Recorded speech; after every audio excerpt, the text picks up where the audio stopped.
Ito na guys, bago pick up. Na-pick up na po natin si Mingming.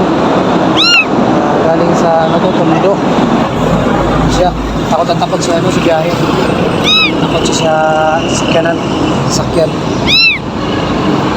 Papunta siya Novaliches. Novaliches. Takot siya sa biyahe. Tapos sa malaking truck. Nangingiyak na guys. Papunta na kami Novaliches. Gawin na kami doon. Ito, babang na lang po sa Novaliches.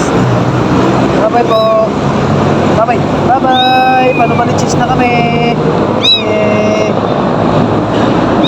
Kami dito sa Novaliches. Ito na po siya. Okay lang. Nakarating lang. Hindi naman siya stress. Psst. Psst. Kanina talaga takot siya kasi ang laki ng mga sakyan. Ngayon, okay na siya. Novaliches area na po kami. Maraming salamat po sa inyo. Bye-bye! Bye-bye sa inyo. Bye-bye po. Ang haba ng mga balay.